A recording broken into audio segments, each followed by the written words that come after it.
Então, nós vamos usar alguns elementos que são naturais em nós para nós refletirmos um pouco sobre possibilidades do dia a dia. O que nós estamos fazendo com o nosso dia, com o nosso cotidiano, tá? E aí nós vamos usar então um caminho muito comum,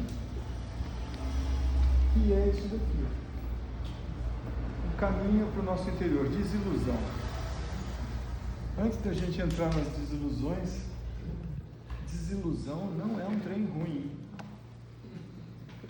Ele é, na verdade, um portal para que a gente se depare com realidades ou que a gente não tinha visto ainda, ou com realidades que a gente eventualmente esteja buscando, e a hora que ela chega, ela se apresenta, a gente não sabe fazer com aquilo. Mas vamos entender como funciona. Onde é isso aqui? Ou quem pintou isso aqui? É quadro ou é foto? É foto. Muito bonito. Consegue ver você aqui, ó, no meio da foto? Eu? Não. Ó, a cabeça da gente aqui dentro d'água. Ó o reflexo nosso aqui dentro d'água. Muito bem, acertou quem falou que esse lugar é aqui. Onde é? Aí. Pois, gente, que é isso? Nunca foi aí? Ah, tem que conhecer esse lugar. É esse lugar. Agora eu estou fazendo. Melhorou muito. Nossa, gente, o que é isso? Não? Muito bem, acertou. Campo do Jordão. Esse é um parque, é um parque muito bonito chamado Amantiquê. Amantiquê. Meus pais foram lá. Então vocês viram vocês perdidinhos ali no meio, desiludidos. E aí nós vamos entender o seguinte: a desilusão como um acontecimento. A desilusão é um acontecimento que pode acontecer sem que a gente esteja esperando, entre aspas, tá? A desilusão vem como uma oportunidade, mas a gente pode buscar a desilusão. Olha que bacana, para que a gente se aproxime de realidades que ou a gente sabe e apenas a gente não se colocou na prática na frente disso, ou a gente busca por situações que apresentem novas realidades para nós. Por que é importante estudar essas coisas? Porque a desilusão, ela acontece cotidianamente, apenas a gente não ajusta os nossos sensores adequadamente para reconhecer que a gente está se desiludindo conforme a gente vai evoluindo. Porque se não for assim, nós estamos, na verdade, iludidos. Nós estamos com a realidade sob cortinas. Então, o que nós vamos buscar com a evolução é descortinar as realidades. E nós vamos usar uma alegoria hoje muito interessante para isso. Todo mundo já olhou para o céu. Espero. Nós estamos vindo falando disso em algumas semanas, sobre olhar para cima, né? Nós falamos de algumas constelações, de algumas estrelas, falamos até de estrelas que se conectam com a gente de forma mais contundente, corpos celestes que influenciam a nossa vida, o nosso metabolismo e a nossa fisiologia. Lembram que nós já estudamos lá atrás que a Lua se aproxima e se afasta da Terra periodicamente. Um ciclo lunar corresponde a aproximadamente 28 dias, que corresponde a um ciclo do período menstrual da mulher. Então nós já entendemos alguns caminhos, alguns mecanismos através dos quais os corpos celestes influenciam a nossa vida. Já falamos bastante disso. Mas quando a gente olha para cima, tem uma ideia um pouco mais material, mais palpável dessas coisas? Por exemplo, vocês sabem que tamanho é o Sol perto da gente? Ou a distância que o Sol está da gente? Porque a gente está acostumado a ver um disco no céu durante o dia, mais ou menos do mesmo tamanho que o disco da Lua que aparece à noite para nós quando está uma lua cheia, por exemplo. É quase como se nós tivéssemos uma impressão de que o Sol e a Lua são mais ou menos do mesmo tamanho, estão mais ou menos à mesma distância, porque todos os dias a gente olha para isso, ou a gente,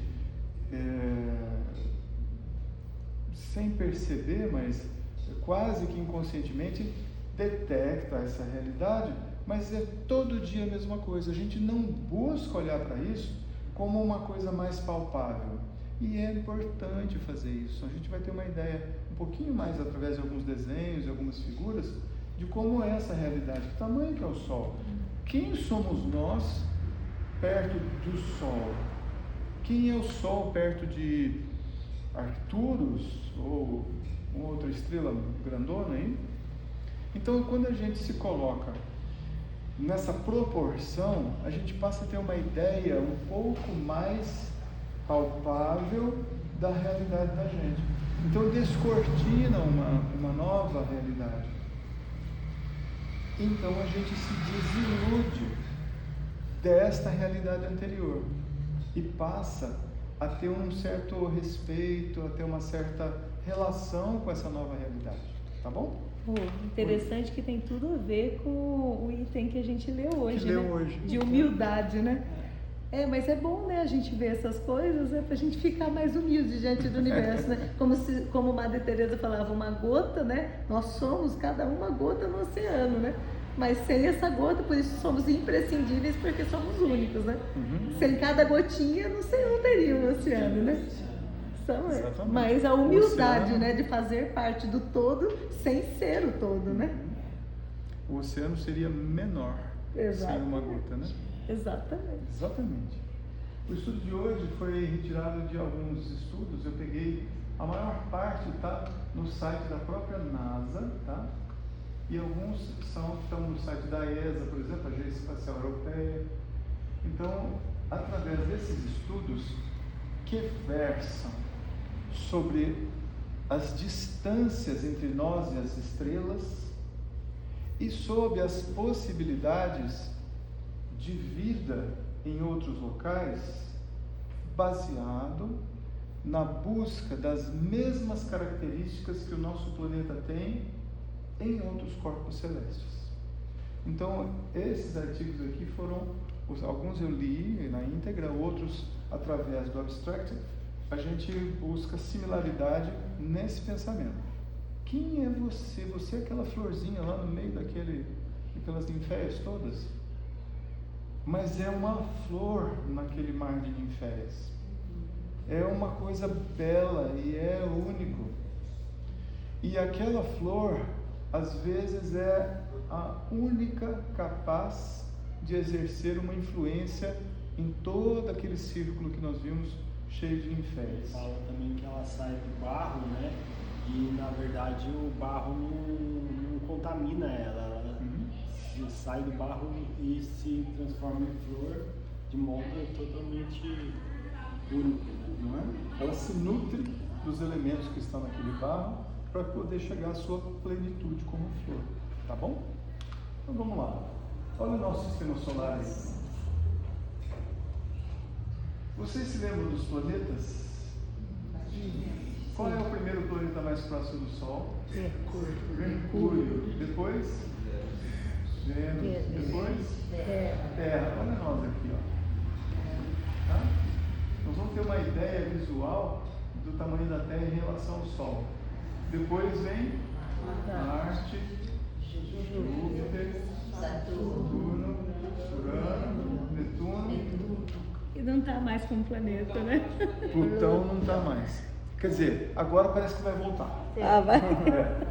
Está em discussão novamente porque o que aconteceu quando Plutão não foi rebaixado? Vê se dá para falar que você vai rebaixar. Você vai tirar a patente de um planeta. Não funciona dessa maneira, entendeu? Embora eu ache que Plutão não deve ter ficado muito chateado com a gente. Nós vamos ver qual é o nosso tamanho perto dessa realidade. Mas é que Plutão, as características gerais de Plutão, embora Plutão também tenha Lua, tá? Por exemplo, Caronte é uma Lua que orbita Plutão. Situações iguais a Plutão, nós temos muitas no Sistema Solar. Entre Marte e Júpiter, existe um cinturão de asteroides, mas tem corpos celestes ali que apresentam luas também. Por exemplo, se discutia muito sobre um outro planeta anão chamado Ceres, que fica ali entre Marte e Júpiter, e corpos semelhantes a esses que têm características planetárias, tem órbita própria ao redor do Sol, às vezes este corpo mesmo possui o seu próprio satélite natural. É que corpos assim, no Sistema Solar, atualmente, sabe-se que são muitos. Satélites parecidos com a Lua são catalogados de grande porte, 528 satélites no planeta solar, no Sistema Solar. Desses 528, muitos têm também suas próprias luas. Gente, é uma realidade que a gente olha para o céu durante o dia e não põe atenção. Não precisa perder agora, todos os dias você vai parar agora meia hora e ficar olhando para o céu. Talvez devêssemos, tá? Mas nós vamos ter uma ideia um pouquinho mais real aí de qual é esse tamanho. Eu vou usar um recurso pedagógico, professora, que pode ser útil para nós.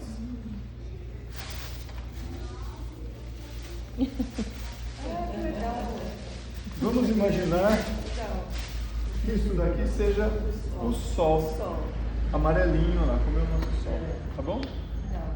Então, as contas todas que eu vou apresentar para vocês, os números, são números aproximados e a maior parte eu fiz as próprias contas para ver se era isso aí mesmo.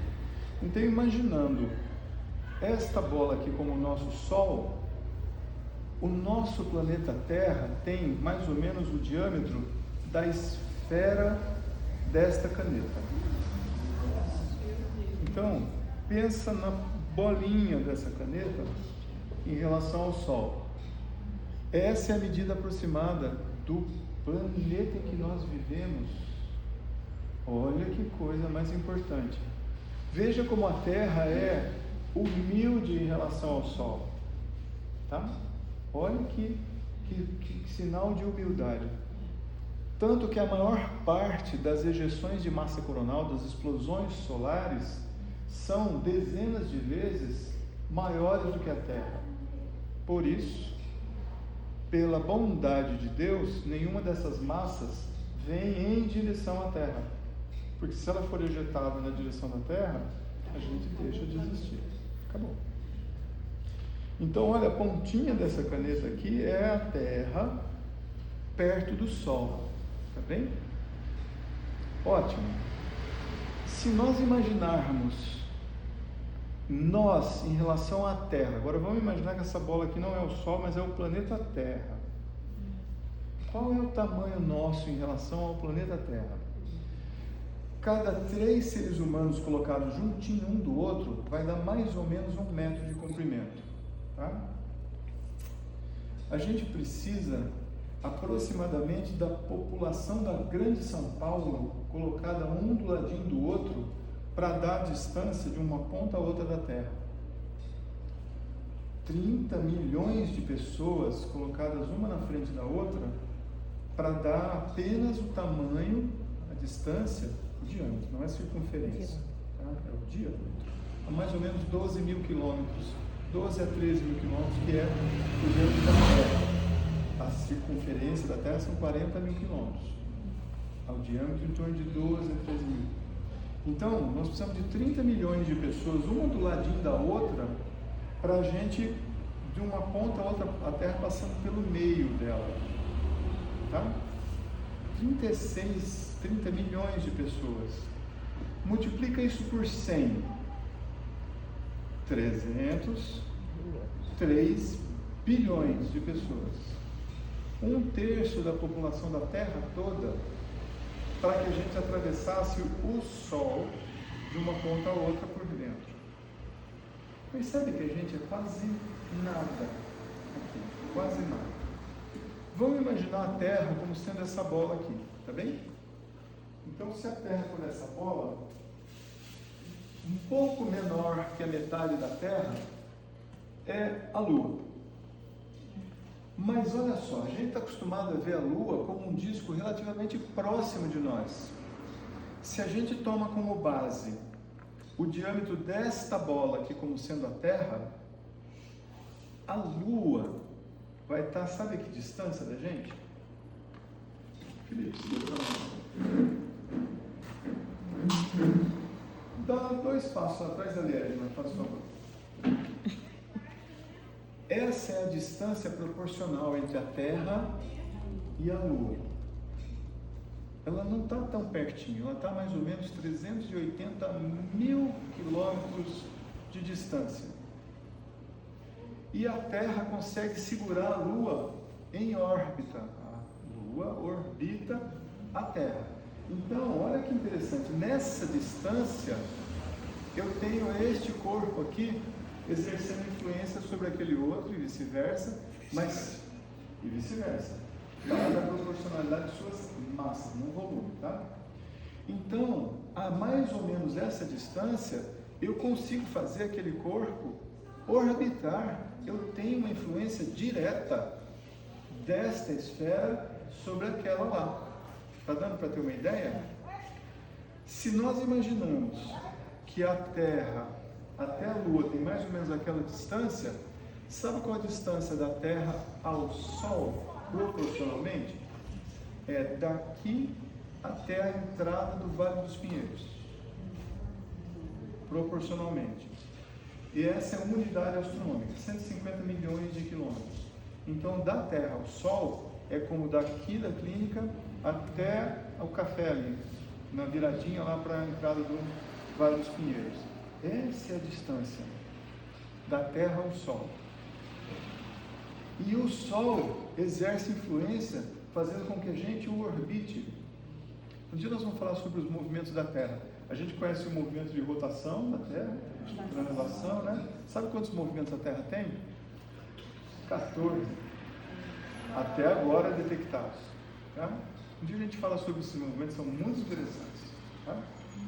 Mas onde eu queria chegar? O Sol está mantendo uma atração sobre nós objetiva, a uma distância proporcional, como daqui ao Vale dos Pinheiros, 3 quilômetros. Ok? Agora, se nós imaginarmos o Sol mantém um planeta como Plutão na sua órbita, nós levamos 3 quilômetros para chegar ao Sol. A distância de Plutão para o Sol, mantendo a mesma proporção, é um pouco depois de São José dos Campos, 240 quilômetros daqui. Então, o Sol mantém atraindo um planetoide, um planeta não, um planeta, para mim, quando eu nasci era planeta, não dá para tirar essa história. Mantém atração sobre esse planeta, mesmo sendo um corpo celeste, praticamente do tamanho da Lua. Plutão é quase do tamanho da Lua. A uma distância proporcional de 240 quilômetros, uma esfera pequena, e a gente acha que a esfera nossa aqui não exerce influência sobre as outras esferas? Percebe que precisa quebrar o orgulho que foi discutido durante o estudo do Evangelho? É muito orgulho a gente achar que não tem influência, que o que a gente pensa não interfere e não exerce nenhum tipo de relação com o que o outro está pensando, com o outro ser. Então nós já sabemos que nós exercemos influência um sobre o outro. Há uma esfera, a cabeça nossa é quase do tamanho disso daqui. Tá bem? Quem somos nós se a Terra for mais ou menos desse tamanho aqui? o diâmetro de um grão de areia, tá? Pequeno, areia fina. Você pega um grãozinho de areia fina, um grão de açúcar, somos nós em relação a este planeta incrível que acolheu a gente, tá bom? Então, se nós precisamos ter reverência com um ser desse tamanho, esse ser tem reverência com uma coisa como é o Sol, tá bom? E aí a gente vai buscar outras relações, tá? Então, olha, o Sol está aqui, ó, Sol. Essas aqui são as estrelas mais próximas de nós. Olha Sirius aqui. Olha, que mais? É mais um tabu. Eu vou ampliar um pouquinho essa foto para a gente ver próxima a Centauri como está. Então agora, como se nós tivéssemos uma visão heliocêntrica, como se o Sol fosse o centro do nosso universo local, as estrelas mais próximas estão fazendo isso. Olha, essa é a nossa ideia de que as coisas estão passando na abóbada celeste ao nosso redor. Entende que isso é uma ilusão. Então, se a gente quebra essa ilusão e a gente se prostra diante de uma realidade assim, é um passo para a gente mudar a forma de enxergar. E essa analogia vai para qualquer coisa. Qualquer coisa. Lembremos, os cristais de hidroxiapatita localizados nos pinealócitos, na glândula pineal, sofrem uma deformação com base em estímulos externos, magnéticos, sonoros, luminosos, e depois ao retornarem, isso é fração de milímetro, quando ela volta ao normal, ela já desencadeou um impulso neuroquímico que estabelece em nós comportamentos. Então, quando a gente busca se desiludir de alguma coisa, é uma oportunidade da gente descortinar uma realidade diferente. E a partir do momento em que a gente viu isso mais palpável, ficou mais na mão essa realidade, aquela realidade anterior não existe mais. Ela deixa de ter sentido para nós. Por isso, algumas das nossas provas são desilusões, são oportunidades de um portal para uma mudança de realidade, mudança de estado de consciência. Então, quando olhar para o Sol a partir de agora, imagine que nós somos um grão de açúcar perto dessa esfera aqui de uma bola de futebol. Pense que a Terra é pouca coisa maior do que uma esfera de uma caneta. E pensa que o Sol o é em relação a essas outras estruturas. Olha que coisa mais linda. Algum tempo atrás, o Sol penetrou uma nova realidade. Aqui está o Sol.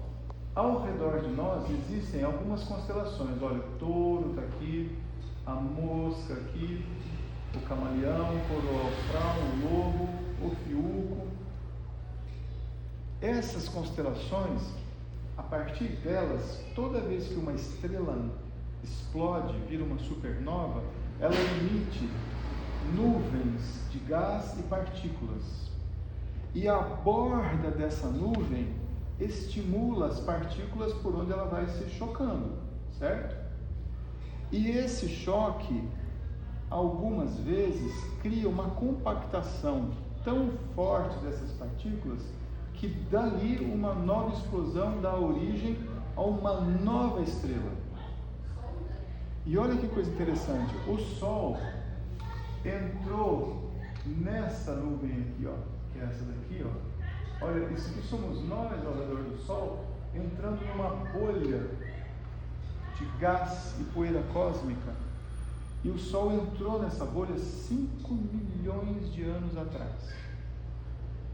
Então, há 5 milhões de anos, o Sol passou por um portal. Ele se chocou com uma cortina e entrou num ambiente novo, em que ele é submetido a uma quantidade de elementos químicos criados na explosão de uma estrela anterior. Isso já devia ser suficiente para abalar o Sol. Ok? Claro que não foi. Talvez não tão materialmente, vamos pensar assim. E quando nós nos deparamos com uma realidade diferente, e a gente, muitas vezes, a gente busca essas mudanças de realidade.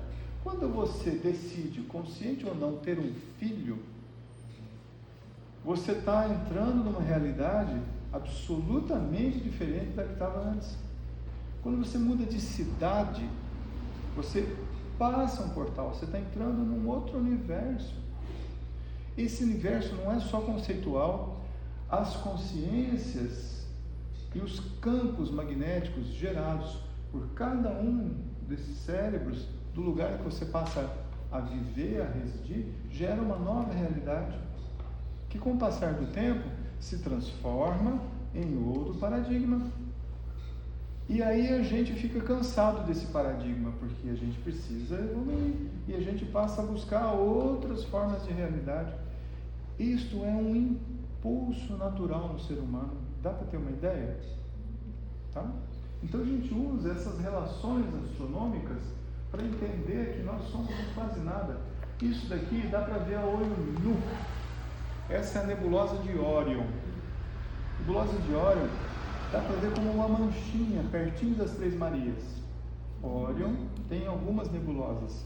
As mais conhecidas são a nebulosa de Órion propriamente dita, esse é o nome. Ela parece como se fossem duas asas de borboleta. E a outra que também é popularmente chamada de sarça ardente. Ela parece um arbusto pegando fogo. Mas essa nebulosa aqui, essa luminosidade é feita por muitas estrelas novas, estrelas que nasceram e outras que explodiram, que morreram, e que geraram poeira e geraram gás, formando uma grande bolha, que a gente ainda vê assim. E são dezenas de anos-luz de distância de uma ponta a outra dessa nebulosa. Ano-luz. O Sol, nós já vimos, tem mais ou menos 1.200.000 quilômetros de diâmetro. Um ano-luz são 10 trilhões de quilômetros. Olha que coisa interessante. A Via Láctea se parece com essa galáxia aqui. Ela é uma espiral cheia de braços, tá? E nós estamos em um pequeno bracinho da Via Láctea. Aqui, ó, no braço de Órion da Via Láctea. A Via Láctea tem vários braços. O braço de Norma, o braço do escultor da Cruz, ou aqui é uma área obscurecida, e o braço de Perseu, o braço de Sagitário, por exemplo, tá? E o Sol faz uma órbita, olha só que bacana. Então o centro da galáxia segura um pequeno corpo celeste que é o Sol, que leva, sabe quanto tempo para dar uma volta completa? Enquanto a gente leva 1 ano para dar a volta em torno do Sol, o Sol leva 250 milhões de anos para dar uma volta na Via Láctea. Quanto maior a distância, Mais lento é o movimento, mas ele existe. E daí vai, e por aí vai. A Via Láctea também faz parte de um grupo de galáxias que tem um movimento espiral. E todo está indo em direção centrífuga ao local onde aconteceu o Big Bang. Então o universo está em expansão, nós estamos nos afastando do centro do universo. Esse movimento de órbita é constante entre todos os astros.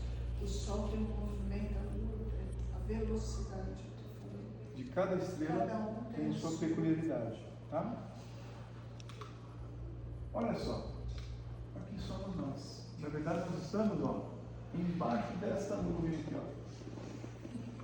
Essa aqui é a foto, ficou famosa esses últimos dias, foi a foto da Terra tirada pela equipe de astronautas que viajou na Artemis, no projeto Artemis 2. E isso é importante demais para nós, para passar batido como uma notícia de jornal.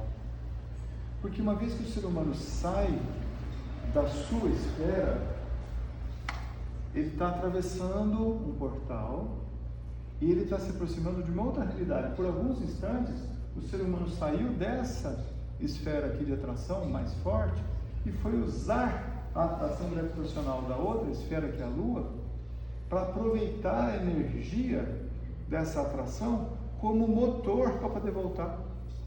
Ele se utilizou como um estilingue, como se fosse uma borracha, fazendo a volta do outro lado da Lua, aproveitando a força gravitacional, depois usou os motores só para poder sair dessa captura de órbita para poder voltar para a Terra, tá?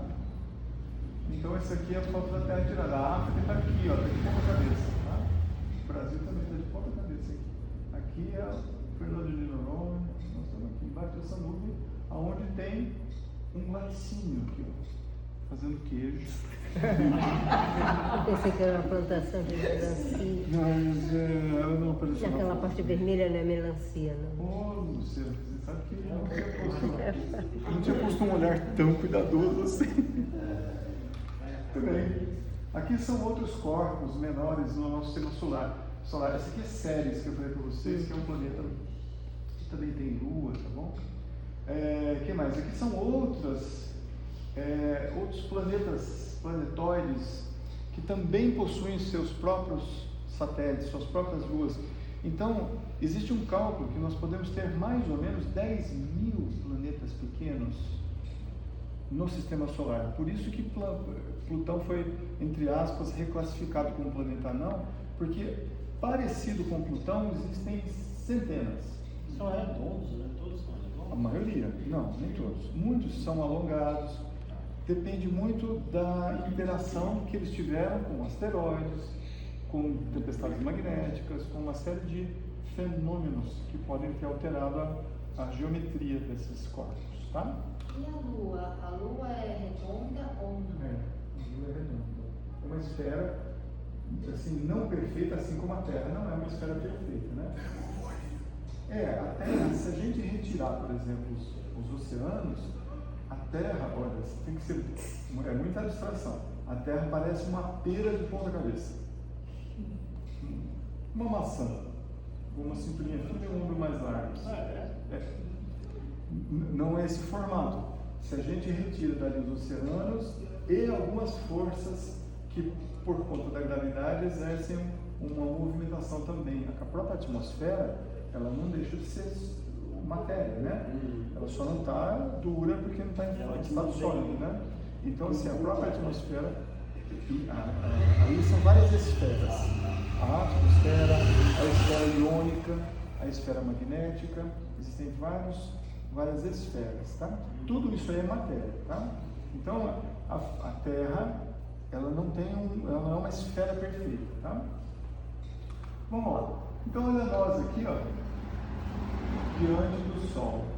Olha aqui uma ejeção de massa coronal pequena, tá? Uma explosão solar pequena. Imagina que se ela distância está em proporção? Não, distância não. A Terra, lembra? A Terra estaria lá longe. Tá? Então uma explosão não pode acertar a Terra. Se ela vier na direção da Terra, sim. Tá. Se ela vier na direção da Terra. Assim como essa distância da Terra ao Sol são 150 milhões de quilômetros, que convencionou-se chamar-se de uma unidade astronômica. A distância da Terra a Plutão, por exemplo, é 80 vezes a distância da Terra ao Sol. E ainda o Sol captura, segura essa esfera na sua esfera de atração. Tá E a gente acha que a gente está no domínio de alguma coisa, né? Só um brilhinho do Sol, assim, puf! Tchau, Terra! Tchau, Terra. Exatamente. Olha nós. Acho que a gente está aprendendo humildade hoje, começando o texto do Evangelho. Aqui a gente vai ver agora uma série de proporções, tá? Por exemplo, nós estamos vendo Ceres, que eu falei para vocês. Marte, tá vendo? Marte é um pouco maior que a Lua. Marte é pequeno, gente. Em metade da Terra. Vênus é o planeta com um tamanho mais próximo de nós aqui, tá? Vênus é gelado? Aqui, Vênus. Tá? Deve ser gelado, né? Contrário, quente. Aqui não está em direção ao Sol, não, é só tamanho, tá? Vênus é quente. Temperaturas acima de 400 graus na superfície. Olha nós aqui agora, ó. perto de Júpiter. Júpiter perto do Sol. Olha lá. Olha nós aqui, ó. Pequeno ponto azulzinho pálido aqui, perto do Sol. Ilusão. Nós somos menos do que esse laser ali na Terra. É verdade. Menor que a pontinha do laser. Precisa ter muita reverência. A gente precisa olhar para essas coisas e imaginar a grandiosidade desses seres. São vivos, são seres, né? A gente que não compreende essas. Olha lá que legal. Agora o Sol perto de Alfa Centauro, que é a estrela mais próxima de nós, tá? Olha, o Sol é perto de Sírius, perto de Vega, na constelação de Libra, perto de Spica, na constelação de Virgem. Olha o Sol perto de Arcturus. Todas as estrelas, Estrelas. elas emitem energia. São reais? Elas não é que são reais, elas se aproximam do nosso espectro de cor visível. A frequência predominante de emissão dessas estrelas se assemelharia a essas cores para nós, tá?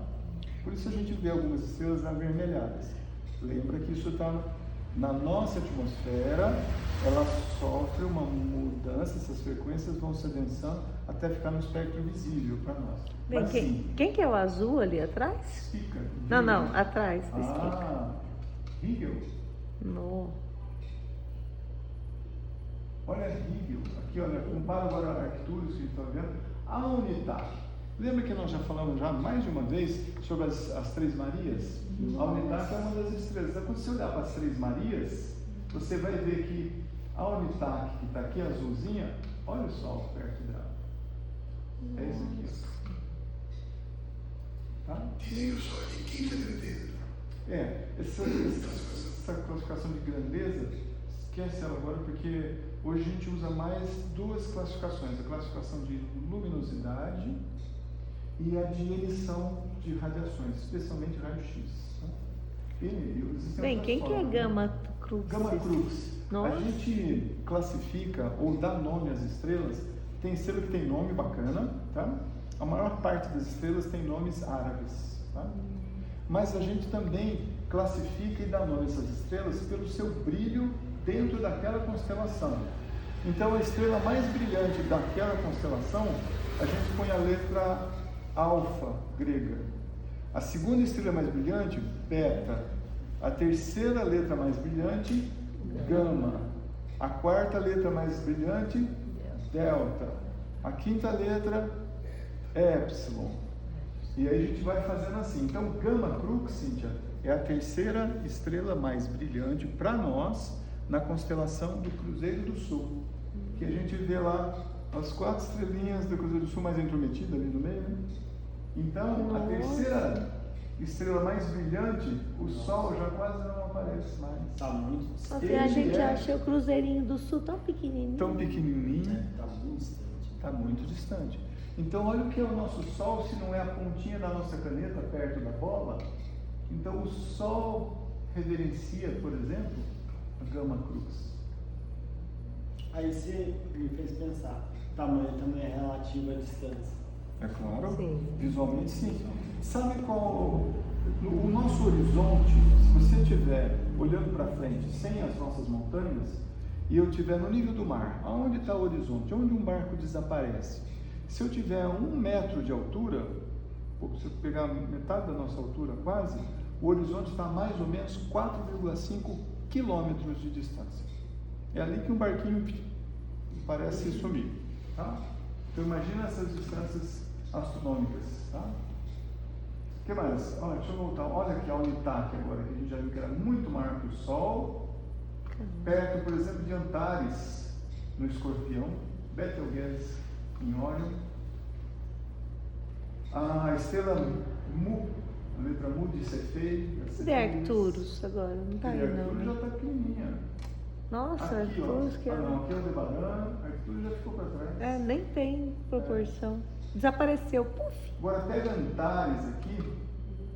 Aqui já, olha Antares, para a gente ter uma ideia do nosso Sol. Nem aparece, Sirius começa a aparecer.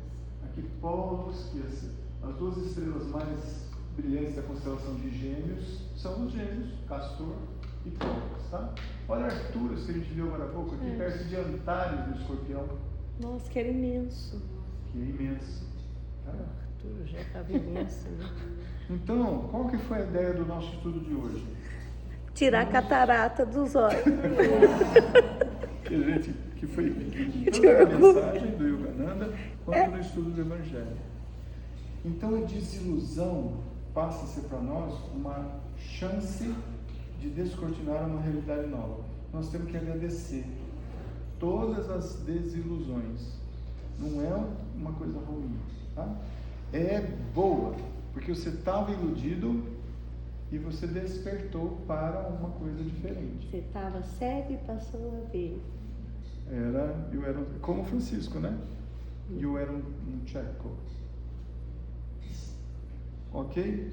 Então, a ideia para a gente se preparar para a segunda parte do nosso estudo é que a gente, a partir de agora, quando olhar para cima, tenha mais ou menos na mente essas proporções, antes da gente achar que dá para dar bronca no nosso cachorrinho, no nosso gato.